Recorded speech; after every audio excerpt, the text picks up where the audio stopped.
ভিডিওটিতে ক্লিক করার জন্য আপনাদেরকে জানাই অসংখ্য ধন্যবাদ। আপনারা দেখছেন আপনাদের প্রিয় ইউটিউব চ্যানেল wow007। তো ফ্রেন্ডস, সবাই কেমন আছেন? নিশ্চয়ই খুব ভালো আছেন।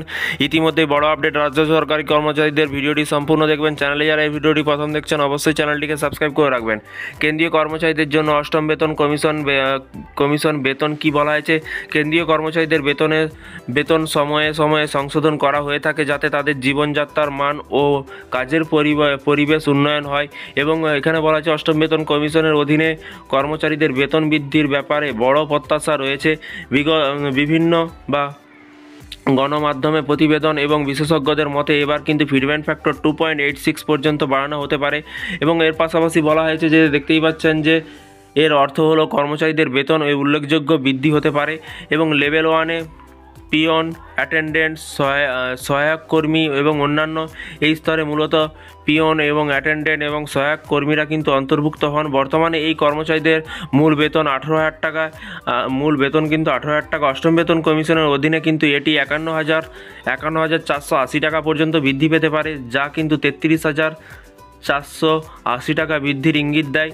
এই বৃদ্ধি কর্মচারীদের আর্থিক অবস্থান যথেষ্ট উন্নত করতে পারে। লেভেল 2-এ কিন্তু লোয়ার ডিভিশন ক্লার্কের কথা বলা হয়েছে। লোয়ার ডিভিশন ক্লার্কদের বর্তমানে মূল বেতন 19,900 টাকা। এটি বৃদ্ধি পেয়ে কিন্তু 56,914 টাকা হতে পারে, যা 37,014 বৃদ্ধির ইঙ্গিত দেয়। এই বৃদ্ধি কর্মচারীদের দৈনন্দিন খরচা মেটাতে এবং জীবনযাত্রার মান উন্নয়ন করতে কিন্তু সহায়ক হবে। লেভেল 3 কিন্তু কনস্টেবল এবং দক্ষ কর্মচারী এবং অন্যান্য এই স্তরে প্রধানত পুলিশ কনস্টেবল এবং অন্যান্য জনসেবা কর্মচারী অন্তর্ভুক্ত। বর্তমানে তাদের মূল বেতন 21,700 টাকা। এটি কিন্তু 62,062 পর্যন্ত বাড়াতে পারে এবং 40,362 বৃদ্ধির বোঝায় কিন্তু এই বৃদ্ধি তাদের জন্য কিন্তু আর্থিকভাবে সহায়তা হতে পারে। লেভেল 4-এ কিন্তু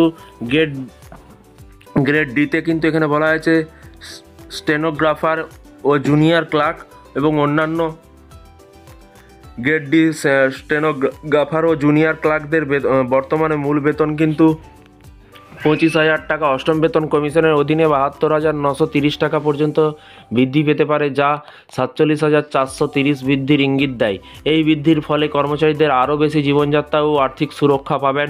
লেভেল 5-এ কিন্তু সিনিয়র ক্লার্ক ও উচ্চ পর্যায়ে প্রযুক্তিগত কর্মচারী ও অন্যান্য এই স্তরে সিনিয়র ক্লার্ক এবং উচ্চপদস্থ প্রযুক্তিগত কর্মচারী অন্তর্ভুক্ত। বর্তমানে তাদের মূল বেতন 29,200, যা কিন্তু 83,512 টাকা পর্যন্ত বৃদ্ধি পেতে পারে। এই বৃদ্ধির ফলে কর্মচারীদের দৈনন্দিন চাহিদা কিন্তু পূরণের সহায়তা করবে।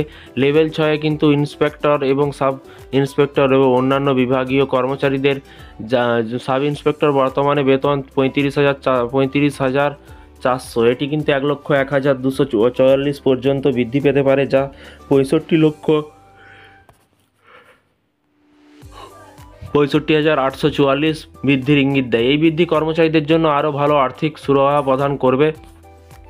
লেভেল 7-এ সুপারিনটেন্ডেন্ট এবং সেকশন অফিসার এবং সহকারী এবং প্রকৌশলী অন্যান্য এই স্তরে সুপারিনটেন্ডেন্ট, সেকশন অফিসার এবং সহকারী প্রকৌশলীরা কিন্তু অন্তর্ভুক্ত। বর্তমানে তাদের মূল বেতন 44,900 টাকা, যা 1,28,414 টাকা পর্যন্ত বৃদ্ধি পেতে পারে, যা 83,514 টাকা বৃদ্ধির ইঙ্গিত দেয়। এটি কিন্তু কর্মচারীদের জন্য এটি বড় স্বস্তি হতে পারে। এবং লেভেল 8-এ কিন্তু সেকশন অফিসার এবং সহকারী এবং নিরীক্ষা কর্মকর্তা অন্যান্য এবং সেকশন অফিসার ও সহকারী নিরীক্ষা কর্মকর্তাদের বর্তমানে মূল বেতন কিন্তু 47,600 টাকা। অষ্টম বেতন কমিশনের অধীনে এটি কিন্তু 1,34,136 পর্যন্ত বৃদ্ধি পেতে পারে, যা কিন্তু 88,536 বৃদ্ধির বোঝায়। এবং লেভেল 9-এ কিন্তু এখানে বলা হয় যে ডেপুটি সুপারিনটেন্ডেন্ট হিসাব কর্মকর্তাদের কিন্তু এখানে ডেপুটি সুপারিনটেন্ডেন্ট হিসাব কর্মকর্তাদের 53,100 টাকা। এটি বৃদ্ধি পেতে পারে 1,51,866 টাকা পর্যন্ত কিন্তু যেতে পারে, যা কিন্তু এখানে বলা হয়েছে 98,766 টাকা বৃদ্ধির ইঙ্গিত দেয়। লেভেল 10-এ কিন্তু প্রবেশ স্তরের সিভিল সার্ভিস কর্মকর্তারা, বিজ্ঞানী, উচ্চপদস্থ কর্মকর্তারা এই স্তরে সিভিল সার্ভিসের উচ্চপদস্থ কর্মকর্তারা অন্তর্ভুক্ত। 56,100 টাকা 1,60,446 পর্যন্ত বৃদ্ধি পেতে পারে, যা 1,04,300 46 বৃদ্ধির বোঝায়। তো ফ্রেন্ডস, বিষয়টি বুঝতে পারছেন, এই ছিল আজকে একটি ছোট্ট আপডেট। কেন্দ্রীয় সরকারি কর্মচারীদের লেভেল 10 পর্যন্ত পুরো ক্যালকুলেশন করা আছে। যদি অষ্টম বেতন কমিশন কার্যকর হয় তবেই কিন্তু এটা মিলবে। এই ছিল আজকে একটি ছোট্ট আপডেট। এই ধরনের প্রতিদিন সরকারি কর্মচারীদের আপডেট পেতে অবশ্যই চ্যানেলটিকে সাবস্ক্রাইব করে রাখুন এবং পশ্চিমবঙ্গ রাজ্য সরকারি কর্মচারীদের আপডেট পেতে চ্যানেলটিকে সাবস্ক্রাইব করে পাশে থাকা বেল আইকনটিতে প্রেস করে রাখুন পরবর্তী নতুন আপডেট পাওয়ার জন্য। Thank you.